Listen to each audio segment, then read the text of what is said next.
Hello बच्चों, स्वागत है आपका मेरे चैनल पेटल्स प्ले 101 पे। आज हम पढ़ने जा रहे हैं विशेषण व क्रिया। जी हाँ, आपने सही सुना। हम दो विषय एक ही वीडियो में पढ़ने वाले हैं और ऐसा पढ़ेंगे कि बिल्कुल अच्छी तरह से हमें समझ आ जाएगा और हमें अच्छी तरह से याद हो जाएगा। ये दोनों ही विषय स्कूल की परीक्षाओं में भी और कॉम्पिटिटिव एग्ज़ाम जो होते हैं, ओलंपियाड जो होते हैं, उनमें भी पूछा जाता है। इसलिए इस वीडियो को ध्यान से देखिए और तैयारी के साथ बैठिए। इस बच्चे की तरह तैयारी के साथ बैठिए, पेन पेपर लेकर बैठिए, अच्छी तरह बैठिए, क्योंकि हम लंबे समय तक पढ़ने वाले हैं और अच्छी तरह से पढ़ने वाले हैं। तो बिना किसी देरी के चलिए अब हम शुरू करते हैं। पहले हम विशेषण पढ़ने जा रहे हैं। मैं आपको इन तस्वीरों पर नज़र डालने के लिए कहूँगी। पहले आप इन तस्वीरों को एक बार देखिए और फिर उनके नीचे जो लिखा हुआ है उसे पढ़िए।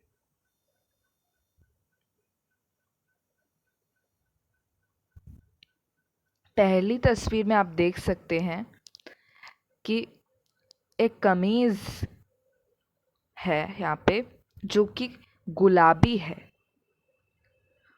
दूसरे चित्र में आप देख सकते हैं एक लड़का है, एक लंबा लड़का है।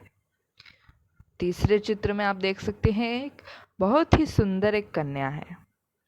यहाँ पे आप देख सकते हैं कि जो है कमीज़, अगर हम पूछे कि कमीज़ कैसी है तो जवाब क्या आएगा? कमीज़ गुलाबी है, गुलाबी कमीज़। तो यहाँ पे गुलाबी जो है संज्ञा जो है कमीज़, उसके बारे में हमें जानकारी दे रहा है। दूसरे उदाहरण में भी लड़का कैसा है? लड़का लंबा है। यहाँ पे भी हमें जानकारी मिल रही है कि लड़के का क्या गुण है, क्या विशेषता है, उसकी विशेषताओं के बारे में हमें जानकारी मिल रही है। यहाँ पे भी आप देख सकते हैं तीसरे शब्द में भी कन्या के गुण के बारे में, कन्या की विशेषता के बारे में हमें पता चल रहा है कि वह सुंदर है। कैसी है? वह सुंदर है ना। तो इसलिए जो ये हरे रंग के अक्षरों में जो लिखा हुआ है गुलाबी, लंबा, सुंदर, ये सारे शब्द क्या हो जाएंगे? ये सारे शब्द हो जाएंगे विशेषण, क्योंकि ये विशेषता बता रहे हैं। तो विशेषता संज्ञा या सर्वनाम की विशेषता बताने वाले शब्द विशेषण कहलाते हैं। और कमीज, लड़का, कन्या, ये जो लाल रंग के अक्षरों में जो ये तीन शब्द लिखे हुए हैं वो क्या हो जाएंगे? वो हो जाएंगे विशेष्य। तो विशेष्य क्या हुआ? विशेष्य है वो संज्ञा या सर्वनाम जिसकी विशेषता बताई जा रही है। ठीक है, अब आगे हम परिभाषा को देखते हैं और फिर इसे अच्छी तरह से समझते हैं। विशेषण की परिभाषा: जो शब्द संज्ञा अथवा सर्वनाम की विशेषता बताते हैं विशेषण कहे जाते हैं। विशेषता बताने वाले शब्दों को विशेषण कहते हैं। जैसा कि हमने पिछले स्लाइड में देखा, विशेष्य जिन संज्ञा अथवा सर्वनाम शब्दों की विशेषता बताई जाती है उन्हें विशेष्य कहते हैं। तो जिन शब्दों की यहाँ पे विशेषता बताई जा रही है, जैसे कि किसी कमीज़ की विशेषता बताई जा रही है कि वह गुलाबी है, तो कमीज़ क्या हो जाएगा यहाँ पे? विशेष्य।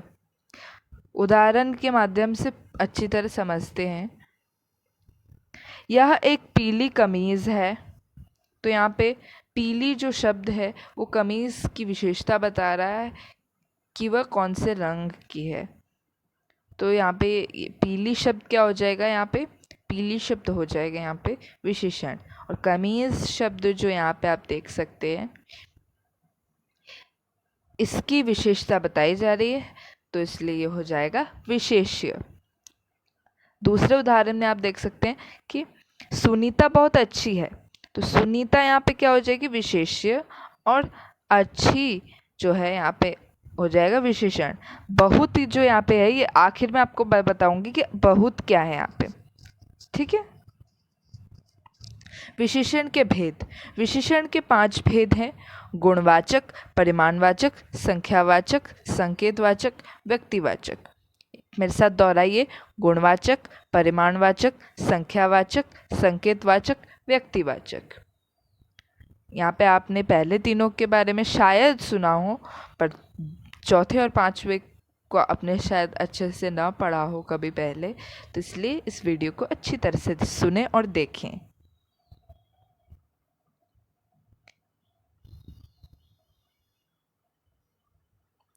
गुणवाचक विशेषण। जिस शब्द से संज्ञा अथवा सर्वनाम के गुण अथवा दोष प्रकट हो उसे गुणवाचक विशेषण कहते हैं। तो यहाँ पे जो है, यदि विशेषण संज्ञा या सर्वनाम के गुण अथवा दोष के बारे में बताए, गुण अथवा दोष के अलावा भी बहुत सारी चीज़ें हैं, जैसे रूप, रंग, आकार, प्रकार, है ना, ये सब भी आ जाएगा। इन सब के बारे में यदि विशेषण बता रहा है तो क्या हो जाएगा विशेषण? विशेषण हो जाएगा गुणवाचक विशेषण। जैसे यहाँ पे आप यहाँ पे देख सकते हैं कि जैसे यह बिल्ली काली है, तो यहाँ पे काली शब्द क्या बता रहा है कि बिल्ली का रंग क्या है। तो यहाँ पे काली शब्द क्या हो जाएगा? यहाँ पे काली शब्द हो जाएगा गुणवाचक विशेषण। अगला देखते हैं परिमाणवाचक विशेषण। जो शब्द किसी वस्तु की नाप, मात्रा, तोल, माप के बारे में बताते हैं उन्हें परिमाणवाचक विशेषण कहते हैं। वस्तु की नाप, मात्रा, तोल, माप, इन सब के बारे में यदि बताया जा रहा है विशेषण के माध्यम से, तो वो विशेषण क्या हो जाएगा? परिमाणवाचक विशेषण हो जाएगा।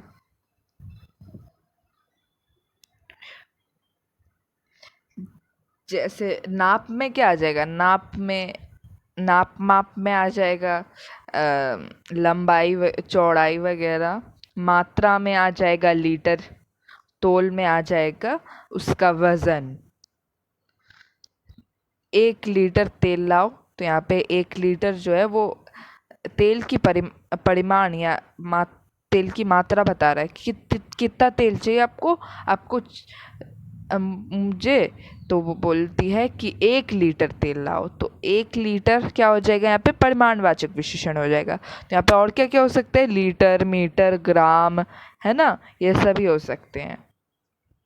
आपने शायद गणित में भी पढ़ा हो इन सभी के बारे में, लीटर, मीटर, ग्राम के बारे में।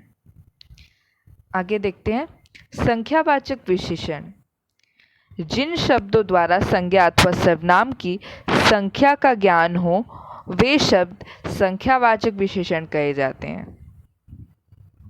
तो यहाँ पे सर्वनाम या संज्ञा की संख्या बताई जा रही है। संख्या यानी कितने हैं वो, उनकी संख्या के बारे में बताया जा रहा है कि 1 है या 2 है या 3 है, कितने हैं, है ना। देखिए पिछले वाले में क्या था? कितना यानी मात्रा, परिमाण। और यहाँ पे हम क्या बोल रहे हैं? कितने यानी अंग्रेजी में जैसे हम कहते हैं हाउ मैनी, है ना। जैसे ये 2 शेर हैं, तो 2 यहाँ पे क्या हो जाएगा? यहाँ पे संख्यावाचक विशेषण हो जाएगा। ठीक है। संकेतवाचक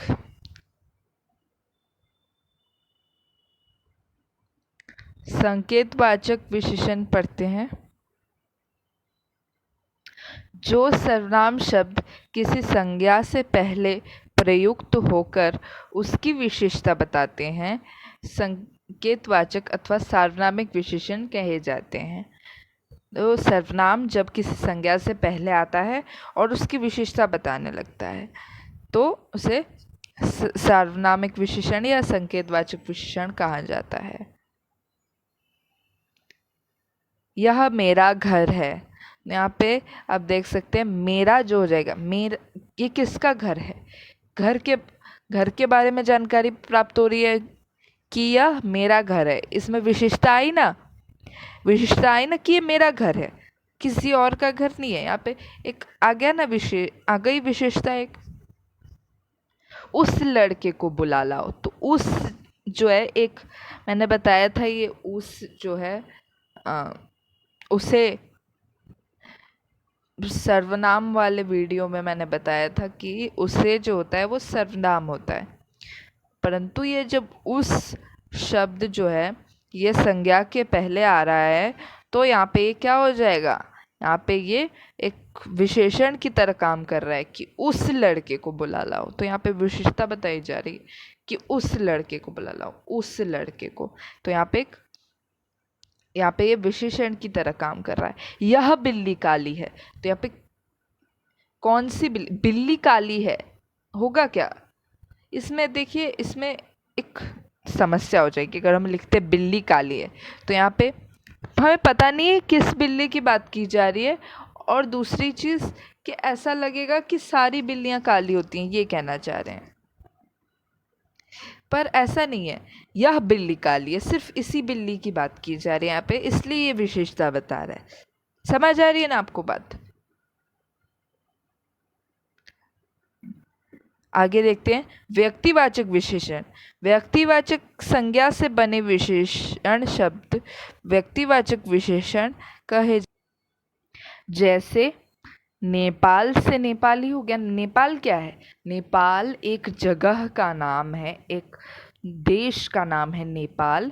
तो ये व्यक्तिवाचक संज्ञा नहीं है, है ना? नेपाल से हो गया नेपाली, यहाँ पे ये व्यक्तिवाचक विशेषण हो गया। जापान से जापानी, ये भी इसी प्रकार से। तो हमारे पांचों प्रकार हमने अच्छी तरह से समझ लिए। यदि आपको अभी समझ नहीं आया है तो आप दोबारा वीडियो देखें और फिर दोबारा से समझें। प्रविशेषण। कुछ विशेषणात्मक शब्द विशेषण की भी विशेषता बताते हैं, अर्थात जो विशेषण संज्ञा के बजाय विशेषण की विशेषता बताएं उन्हें प्रविशेषण कहते हैं। तो मतलब ये गुणों में एक वृद्धि करते हैं। ये विशेषण यहाँ पे आप देख सकते लिखा हुआ है, ये विशेषण गुणों में वृद्धि कर देते हैं। जैसे अति, बहुत, अत्यधिक, बड़ा, खूब, बिल्कुल। जैसे यहाँ पे आप देख सकते हैं मोहन बहुत चालाक लड़का है। बहुत यहाँ पे आ गया एक, तो मोहन चालाक लड़का है, ये तो ठीक था। मोहन कैसा लड़का है? चालाक लड़का है। अब यहाँ पे अगर हम लिखते हैं मोहन बहुत चालाक लड़का है, तो अगर हम पूछते हैं कि मोहन कितना चालाक लड़का है? मोहन तो बहुत चालाक लड़का है भाई। तो यहाँ पे आप देख सकते हैं एक विशेषता आई ना, यहाँ पे हम पूछ रहे हैं इस विशेषण के बारे में, तो यहाँ पे वो बता रहा है कि कितना चालाक है वो, बहुत चालाक है वो। ऐसे ही दिनेश बहुत सुंदर लड़का है, यहाँ पे भी आप देख सकते हैं बहुत जो है ये वृद्धि कर रहा है गुणों में।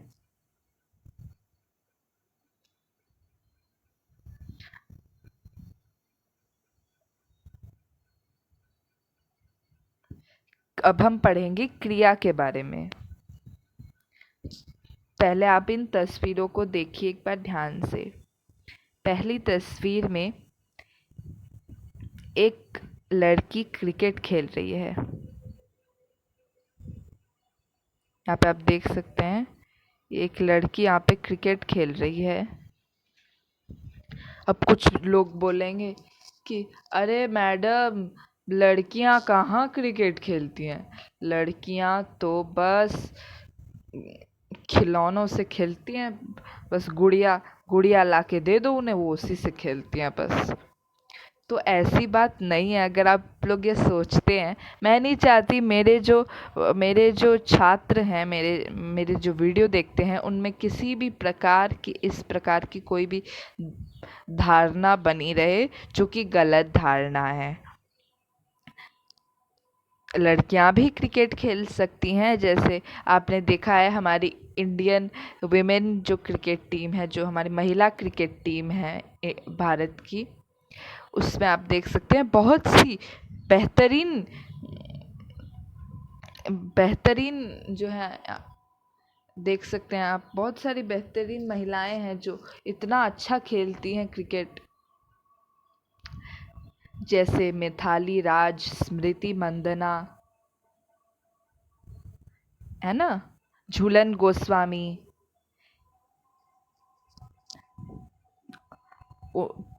तो लड़कियां भी क्रिकेट खेल सकती हैं। यहाँ पे नीचे क्या लिखा हुआ है? नेहा क्रिकेट खेल रही है।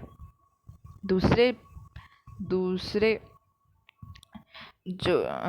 दूसरी तस्वीर में आप देख सकते हैं एक लड़का है जो गाना गा रहा है। तो लड़के भी गाना गा सकते हैं, लड़के भी, बहुत सारे लड़के सिंगर होते हैं, तो लड़के भी गाना गा सकते हैं, सिर्फ लड़कियां ही गाना नहीं गाती हैं।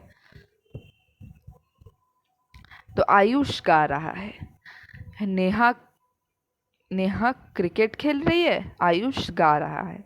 यहाँ पे आप देख सकते हैं कि खेल रही है, ये जो शब्द है ये क्या बता रहे हैं कि कुछ क्रिया, कुछ कुछ काम हो रहा है। यहाँ पे कुछ काम कर रही है नेहा। क्या काम कर रही है? यहाँ पे खेल रही है वो, एक क्रिकेट नाम का खेल वो खेल रही है ना। आयुष कोई काम कर रहा है, एक गा रहा है शब्दों से। इन शब्दों से हमें पता चल रहा है कि आयुष कोई काम कर रहा है। आयुष क्या कर रहा है? वो गा रहा है, गाना गा रहा है या कविता गा रहा है, जो भी गा रहा है ना। तो यहाँ पे आपको समझ आ गया होगा कि जो शब्द किसी काम के होने या करने का बोध करवाएं, करने के बारे में बताएं, कि ये बताएं कि कोई काम हो रहा है या कोई काम किया जा रहा है, तो उसे क्या हम कहेंगे? उसे हम क्रिया कहेंगे। क्रिया की परिभाषा: जिन शब्दों से कार्य का करने अथवा होने का बोध हो, यहाँ पे के आएगा, कार्य के करने अथवा होने का बोध हो, उन्हें क्रिया कहते हैं। जैसे कौवा उड़ रहा है, तो कौवा अगर उड़ रहा है, ये अगर हम लिखते हैं तो यहाँ पे उड़ रहा है क्या बता रहा है? कि कौवा कोई काम कर रहा है, कोई कार्य कर रहा है।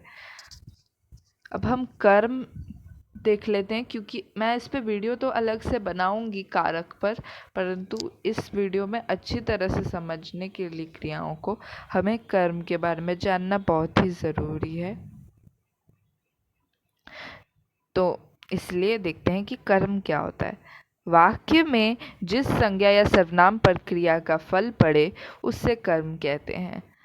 वाक्य जो होता है एक, उसमें जो संज्ञा या सर्वनाम है जिस पर क्रिया का फल पड़ रहा है, क्रिया का फल यानी क्रिया का असर पड़ रहा है, उसे कर्म कहते हैं। समझ आ गई आपको बात? जैसे सुमन केला खाती है, तो सुमन क्या खा रही है? केला खा रही है। तो वो जो खा रही है उसका असर किस पे पड़ रहा है? केले पर पड़ रहा है।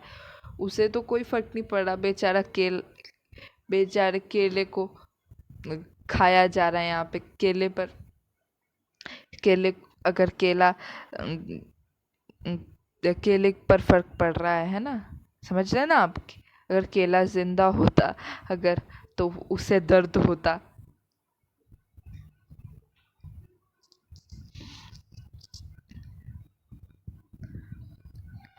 क्रिया के भेद देख लेते हैं: अकर्मक, सकर्मक और द्विकर्मक।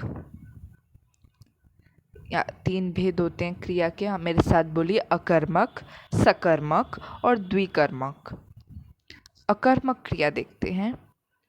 अकर्मक क्रिया जिन क्रियाओं का फल कर्ता पर ही पड़ता है। ये थोड़ा सा मुश्किल होगा समझना, पर क्योंकि कर्ता का फल क्रिया का फल तो जिस पे पड़ता है वो तो कर्म होता है। तो आप इससे समझ लीजिए कि अकर्मक क्रिया में ना कोई कर्म नहीं है, कोई भी कर्म नहीं होता है उसमें, बिना कर्म के होता है। उसमें सिर्फ कर्ता होता है और एक क्रिया होती है, बस इतना ही होता है उसमें। राम सोया है तो यहाँ पे राम और सोया है, बस। इसमें कोई कर्म नहीं है, क्या सोया है ऐसा कुछ नहीं है यहाँ पे। तो इसे हम अकर्मक क्रिया कहते हैं। आगे देखते हैं। सकर्मक क्रिया, जिन क्रियाओं का फल कर्म पर पड़ता है, यानी एक कर्म है यहाँ पे, वे सकर्मक क्रिया कहे जाते हैं। जैसे शार्दुल पुस्तक पढ़ रहा है, यहाँ पे वो क्या पढ़ रहा है, उसके पढ़ने, वो जो पढ़ रहा है उसका असर किस पे पड़ रहा है, पुस्तक पे,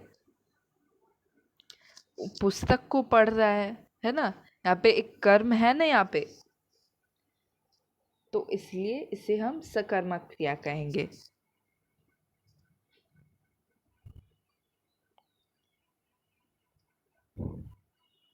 द्विकर्मक क्रिया, ये थोड़ा सा मुश्किल है।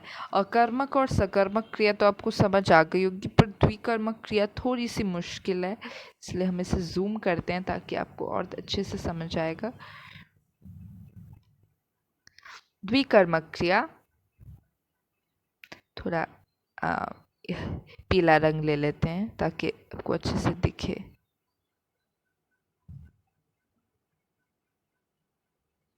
तो जब क्रिया के दो कर्म हों तो वह द्विकर्मक क्रिया कहलाता है। तो हमें कैसे पता चलेगा कि दो कर्म है यहाँ पे? तो यहाँ पे देखिए, जैसे सोहन ने गाय को, यहाँ पे एक कर्म है, यहाँ पे गाय को हो गया, पानी पिलाया, क्या पिलाया, यहाँ पे पानी पिलाया, यहाँ पे एक दूसरा का कर्म हो गया, है ना। इससे आपको पता चल गया। अब यहाँ पे मैं एक ट्रिक बताने वाली हूँ आपको, जल्दी से ध्यान से सुनिए इस ट्रिक को। सकर्मक क्रिया को पहचानने के लिए क्या प्रश्न करना है आपको? जैसे वाक्य है शार्दुल पुस्तक पढ़ रहा है, तो यहाँ पे आप बोलिए ये पुस्तक पुस्तक भूल जाइए, बस कर्ता और कर्म, कर्ता और क्रिया को रखिए और बीच में क्या लगा दीजिए, शार्दुल क्या पढ़ रहा है। तो यहाँ पे यदि आपको कोई जवाब आता है तो आप यहाँ पे हो जाएगा सकर्मक क्रिया, और यदि कोई जवाब नहीं आता है तो हो जाएगा अकर्मक क्रिया। जैसे राम सो रहा है, तो राम क्या सो रहा है, तो यहाँ पे आपको जवाब नहीं आएगा। क्या सो रहा है? कुछ नहीं सो रहा भाई, वो सिर्फ सो रहा है, इसमें क्या कर्म कहाँ है इसमें कोई।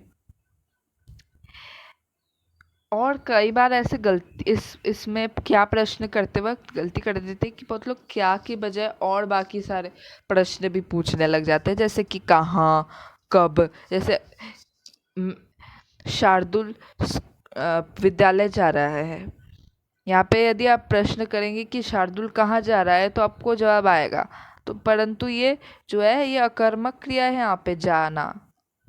यहाँ पे आपको प्रश्न एक ही पूछना है, क्या ही पूछना है आपको हर बार कि क्या, हाँ क्या ही पूछना है आपको। शार्दुल क्या जा रहा है, ऐसे तो कुछ नहीं आएगा ना, तो इसलिए वो अकर्मक क्रिया है। द्विकर्मक क्रिया को पहचानने के लिए किसे और क्या प्रश्न कीजिए। तो पहले तो किसे प्रश्न कीजिए, जैसे सोहन ने किसे पिलाया, है ना, तो गाय को पिलाया। सोहन ने गाय को क्या पिलाया? पानी पिलाया। तो यहाँ पे दोनों का जो है आपको जवाब मिलता है, तो यहाँ पे क्या हो जाएगा, द्विकर्मक क्रिया हो जाएगी। यहाँ पे समझ आ गया आपको बात? यदि आपको नहीं समझ आया है तो आप दोबारा से वीडियो थोड़ा सा पीछे करके देखिए, 10-20 सेकेंड पीछे करके देख सकते हैं। क्रिया के भेद, अब हम देखेंगे क्रिया के भेद प्रयोग के आधार पर। सामान्य क्रिया, संयुक्त क्रिया, नाम धातु क्रिया, प्रेरणार्थक क्रिया, पूर्वकालिक क्रिया। ये मेरे साथ बोलिए ताकि आपको याद हो जाए। सामान्य क्रिया, संयुक्त क्रिया, नाम धातु क्रिया, प्रेरणार्थक क्रिया, पूर्वकालिक क्रिया। पहला है सामान्य क्रिया। जब केवल एक क्रिया का प्रयोग किया जाए तब सामान्य क्रिया कही जाती है, तब वह सामान्य क्रिया उसे बोला जाएगा। जैसे वह आया, यहाँ पे सामान्य क्रिया का अर्थ क्या है? सामान्य क्रिया जैसे कोई भी सामान्य ना, यानी आप जानते हैं नॉर्मल। तो जो ज़्यादातर हम इस्तेमाल करते हैं, वह आया, वह आया, ये वह गया, उसने खाना खाया। यहाँ पे भी सामान्य क्रिया, ये सब सामान्य क्रिया है। संयुक्त क्रिया यहाँ पे क्या हो जाएगी? जहाँ दो या दो से अधिक क्रियाओं का प्रयोग साथ साथ किया गया हो वहीं संयुक्त क्रिया होती है। इसे हम उदाहरण के माध्यम से समझेंगे। पहले आप इसका ये याद रखिएगा संयुक्त क्रिया के लिए कि जहाँ दो या दो से अधिक क्रियाओं का प्रयोग हो, दो या दो से अधिक क्रिया है ना, एक से ज़्यादा क्रिया जहाँ होती है वहाँ पे संयुक्त क्रिया होती है। कैसे पता लगेगा ये? मैंने खाना खा लिया। यहाँ पे आप देख सकते हैं, एक मिनट, मैं यहाँ पे थोड़ा पेन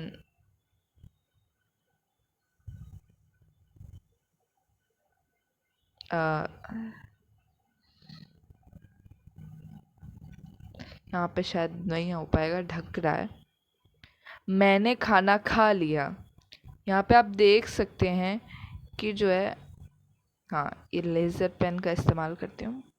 यहाँ पे जो है खाना खा लिया, यहाँ पे खा है, खा तो है यहाँ पे एक क्रिया। दूसरी क्रिया क्या है? लिया, खा लिया। तो यहाँ पे दो क्रियाएं हैं यहाँ पे एक साथ, इसलिए यहाँ पे हो जाएगा संयुक्त क्रिया। यहाँ पे है तुम घर चले जाओ, तो चले जाओ, यहाँ पे दो क्रिया दिख रही है आपको, चले और जाओ, तो इसलिए यहाँ पे हो जाएगा संयुक्त क्रिया।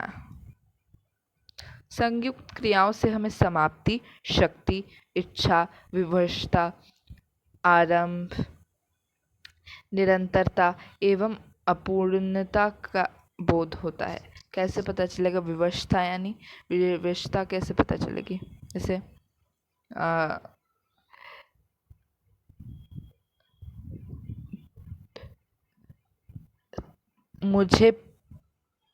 मुझे वह खाना पड़ा, है ना। तो यहाँ पे खाना तो एक क्रिया है ही, मुझे वह खाना, और यहाँ पे पड़ा, यहाँ पे विवशता दिख रही है आपको। शक्ति भी देख सकते हैं आप, जैसे मैंने यह कर डाला, तो यहाँ पे शक्ति का एक ऐसे। और निरंतरता का आप देख सकते हैं, जैसे कि मैं खा रहा हूँ, तो यहाँ पे निरंतरता दिख रही है आपको। फिर नाम धातु क्रिया देखते हैं आप। नाम धातु क्रिया वे क्रियाएं जो संज्ञा, सर्वनाम अथवा विशेषण शब्दों से बनाई जाती हैं, जैसे बतियाना, हथियाना, अपनाना, चकराना। इसे आप कैसे पहचानेंगे कि बतियाना? तो यहाँ पे आपको ऐसा लग नहीं रहा बात से आया है ये, बात बतियाना, है ना।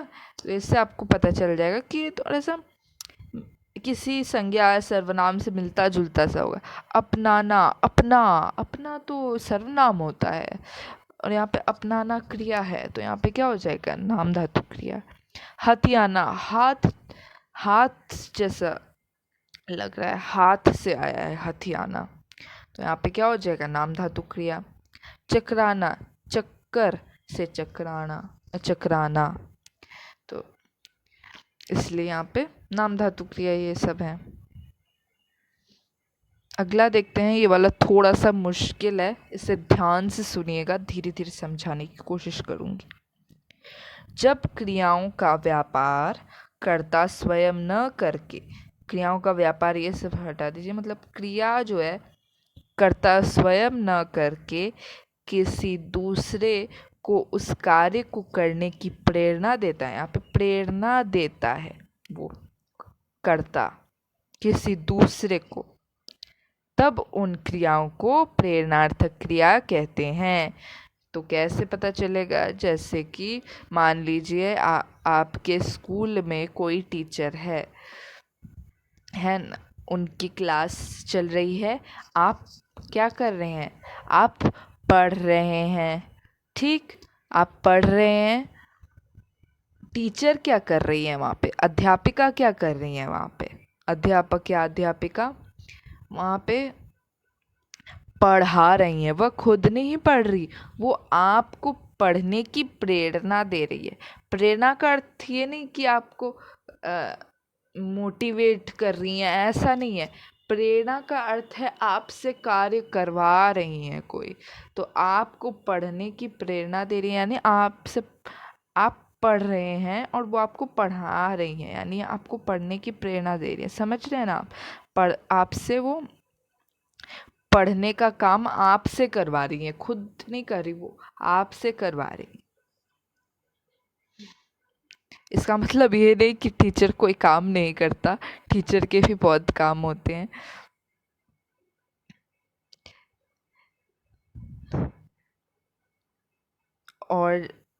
और एक और जो है, तो हाँ, तो यहाँ पे आप देख सकते हैं कि ये प्रेरणार्थक क्रिया हो जाएगी। अगले स्लाइड में मैं आपको कुछ महत्वपूर्ण बात बताने वाली हूँ।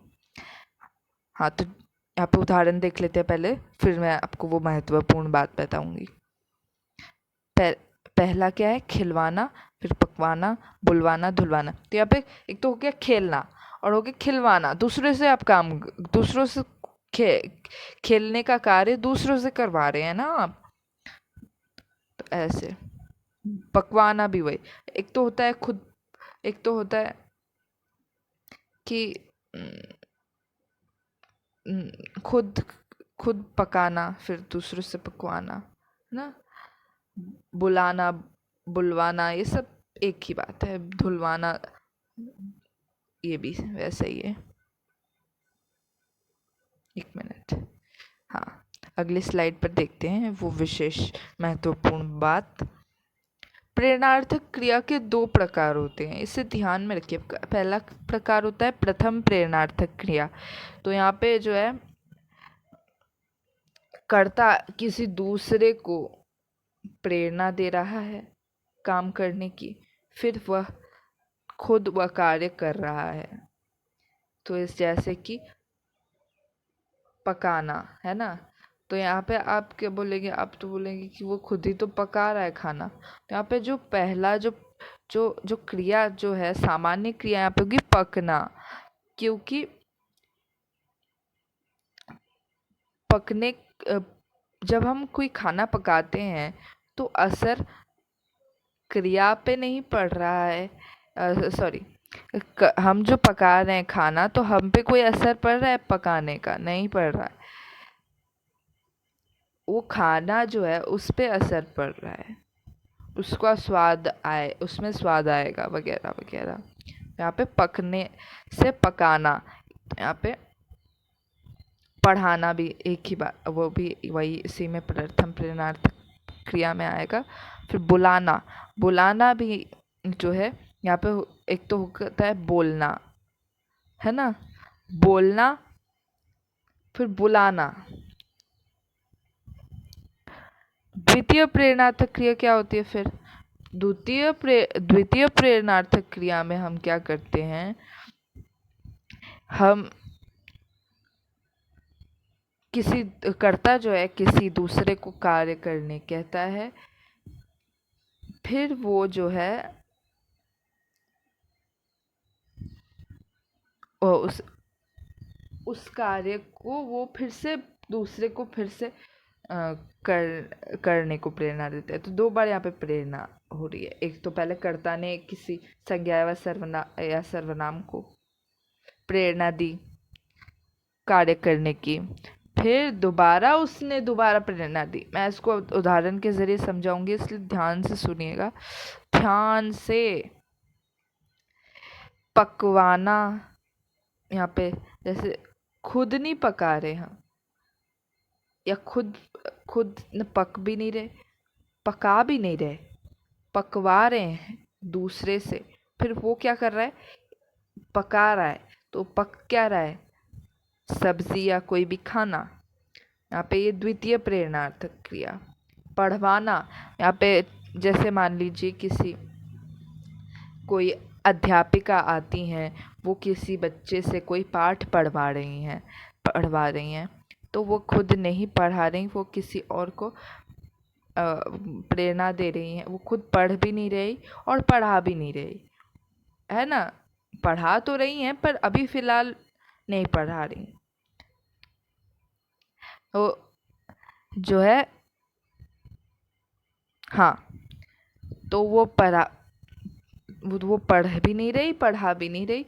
वो पढ़ाने की प्रेरणा दे रही है उस बच्चे को, फिर वो पढ़ा रहा है, फिर बच्चे पढ़ रहे हैं। फिर से उसके जो सहपाठी हैं, जब पाठ पढ़ रहा है बच्चा, उस टीचर ने क्या किया, उसे प्रेरणा दी। फिर उसने भी पाठ को पढ़ा, फिर बच्चे उसे पढ़ने की प्रेरणा ले रहे हैं, दूसरे उसके सहपाठी। यहाँ पे क्या हो जाएगा, द्वितीय प्रेरणार्थक क्रिया।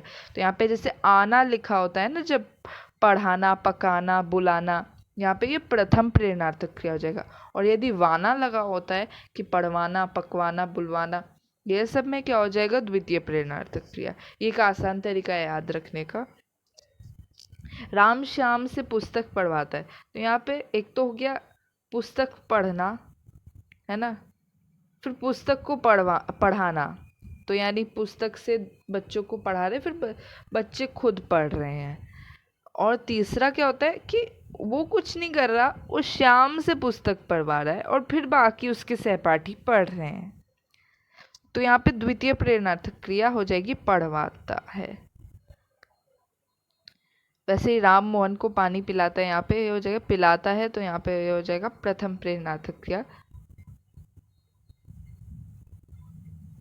मतलब वो प्रेरणा दे रहा है एक मोहन को पानी पीने की। अब आखिरी जो भेद है क्रिया का, वो है पूर्वकालिक क्रिया। तो यहाँ पे देखिएगा ध्यान से, जब कोई दूसरी क्रिया से पहले प्रयोग की जाती है, तब उसे पूर्वकालिक क्रिया कहते हैं। जैसे वह अभी पढ़कर गया, तो पहले क्या हुआ, पढ़ा पहले उसने, फिर वो चला गया।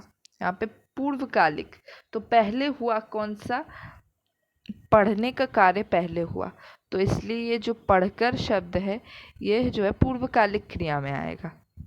यहाँ पे जो है दूसरी क्रिया, 2 क्रियाएं हैं, उसमें से एक पहले हो रही है, दूसरी बाद में हो रही है, तो इसे हम पूर्वकालिक क्रिया कहेंगे। आशा करती हूँ आपको समझ आ गया होगा। ये आखिरी भेद था। चलिए आगे देखते हैं। शाबाश, बहुत बढ़िया, बहुत बहुत बढ़िया। आपने आखिर तक वीडियो देखी और आपने 2 विषय अच्छी तरह पढ़ लिए। अब आपको विशेषण और क्रिया में कोई दिक्कत नहीं आएगी। शाबाश। अब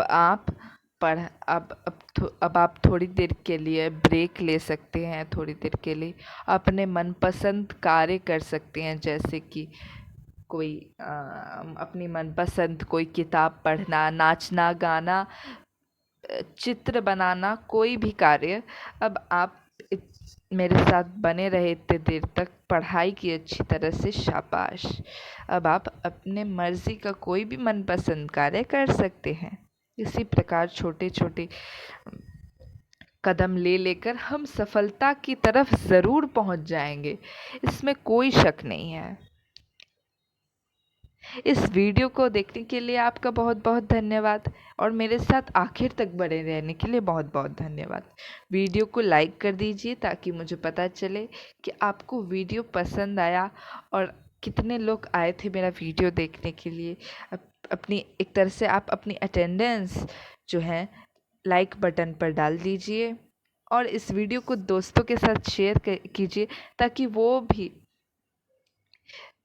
इस खुशी को जो है एंजॉय कर सकें। दो टॉपिक ख़त्म कर लेने की खुशी को एंजॉय कर सकें। कमेंट करिए आपके डाउट्स और आपको वीडियो कैसा लगा ये भी कमेंट कीजिए। मेरे चैनल को सब्सक्राइब कीजिए क्योंकि मैं आगे और भी वीडियोस लाती रहूँगी हिंदी ग्रामर और भी सब्जेक्ट से के बारे में। और बेल आइकॉन पर क्लिक करिए, उसे दबाइए